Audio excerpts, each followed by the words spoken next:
Hey everyone, the MCU is ramping up for Avengers Doomsday. And on the surface, it really doesn't look like a dream come true for Marvel fans.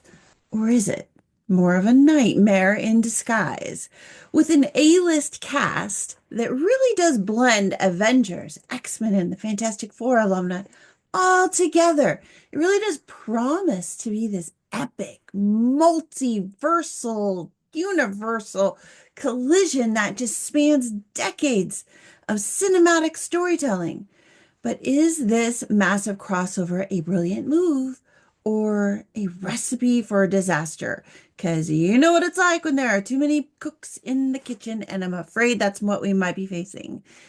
In this edition of This Is Your Life, Marvel style, I want to talk about the newly confirmed cast list. I want to explore some of those plot points for the film that could make it all work or not, and ask the really big question.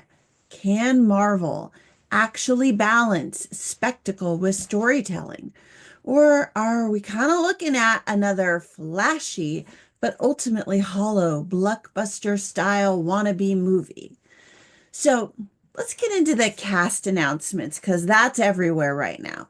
Marvel has officially pulled out all the stops for Avengers Doomsday, assembling one of the most ambitious ensembles in cinematic history. And I feel like I am definitely overselling it when I say things like that.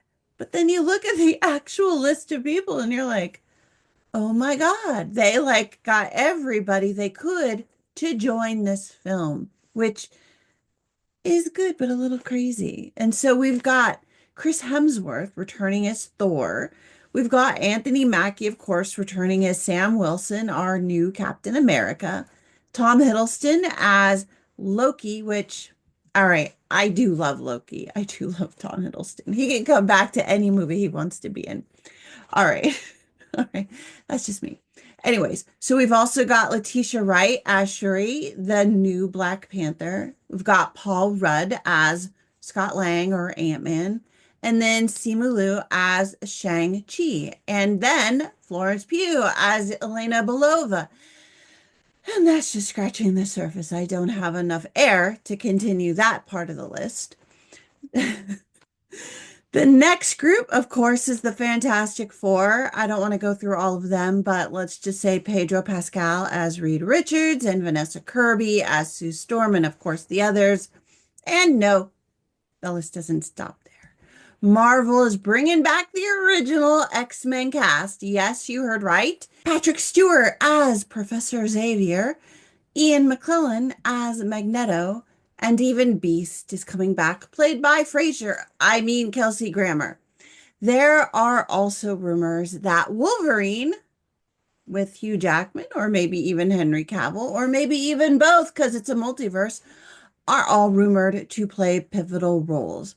We even have Channing Tatum finally getting his shot as Gambit.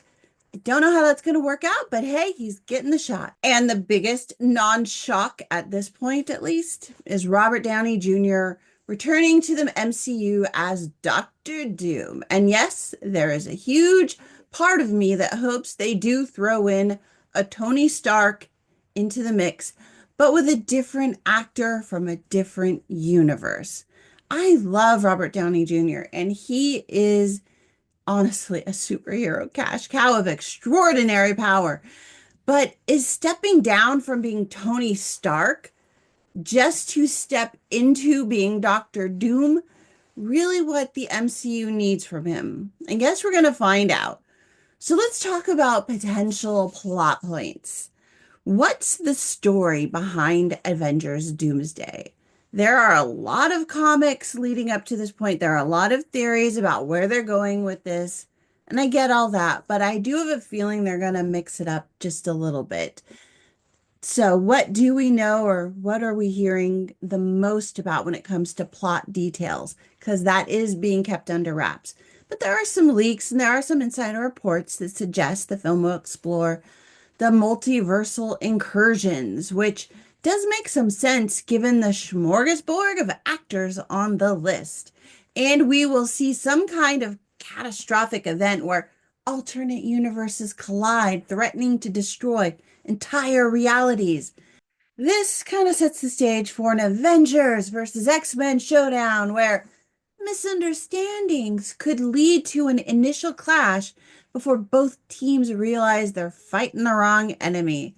And honestly, come on, I hope this isn't the plan because it sounds so trite that it hurts my brain. I am so tired of seeing heroes fighting each other because of misunderstandings. Anyway, at the heart of it all is Doctor Doom, with Robert Downey Jr.'s version of Victor Von Doom being rumored to manipulate the chaos to reshape the multiverse to his own design. And clearly, we need 26 plus heroes to fight one villain because that's how powerful villains in film are, and that's how weak and ineffective superheroes are in films today. The one addition that I do love is the potential of Loki's involvement as the protector of the timeline, because that final episode of the Loki series just killed me. Even if the series itself wandered around a bit too much, with Loki, we do get some interesting story beats packed with potential. But this super series just feels heavy and burdened by too many moving pieces. The real concern here is that bigger isn't always better. Here's where things start to fall apart. Yes, the cast looks incredible on paper, especially when the paper looks like dollar bills, but bigger doesn't necessarily mean better. Again, when you pack a film with this many high-profile characters, meaningful storytelling takes a backseat. Instead of deep character arcs, we're likely looking at smash and grab spectacle where familiar faces pop in and out for quick cameos, giving us cool moments without any lasting emotional impact. It was fun in Deadpool versus Wolverine, but it has been done. So, what's the new thing that they are going to do here in Cameo City to make this worthwhile? Marvel had a golden opportunity. They could have used the multiverse as a way to introduce new versions of these iconic characters, allowing fresh actors to take on these roles and giving us a real expansion of the MCU. They could have used this as a lovely and meaningful way to say goodbye to Patrick Stewart and Ian McKellen, since we are not likely to see them in movies for much longer because of their ages. And I say that with great humility and sensitivity because I love them both. And I did see Sir Ian McKellen in his 3-hour one-man performance recently in London. And he's brilliant. He was brilliant in that, as always. But time is no man's friend, and we are only given so many rides around the sun, and nobody knows when the spinning is going to stop. So something to honor both of them would have been nice.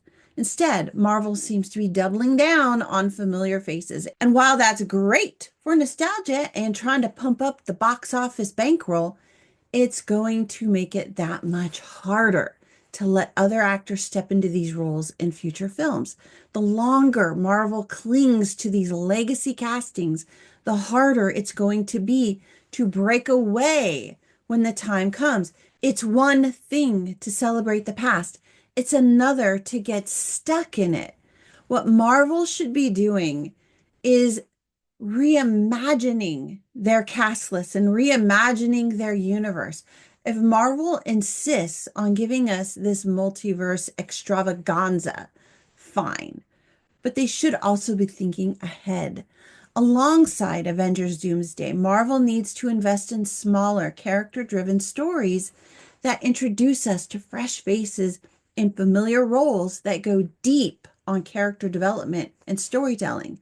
The multiverse gives Marvel the perfect opportunity for experimentation. We could see alternate versions of characters, exploring untapped corners of the MCU, and tell intimate stories that resonate on a personal level. Imagine smaller scale films or series that showcase new actors, allowing us to connect with characters in ways that big event films can't. If Marvel is serious about leaning into the multiverse, they need to take some creative risks here. Otherwise, they risk turning the MCU into a spectacle machine, which it kind of is already at this point. And while that's great for nostalgia, again, it's terrible for innovation because nostalgia equals old and stale to a large degree when that's all you have in your bag of tricks. So, my final thoughts on this is Avengers Doomsday going to be an epic culmination of everything we love about Marvel? Or just another overcrowded blockbuster that sacrifices story for spectacle for the sake of easy money? I'm hoping for the former, but I'm bracing for the latter. What do you guys think? Are you excited about all of these people coming back, about this all-star cast list? Or do you think Marvel is really playing it too safe by holding on to all these familiar faces? Drop your thoughts in the comments below. I'd love to hear what y'all think. And if you enjoyed this breakdown, don't forget to like it, subscribe, and hit that notification bell. I've got more reviews coming, deep dives and commentary, and it's all on its way to you. All right. Thanks, everybody. You have a great day. Happy viewing, and I will see y'all later. Bye for now.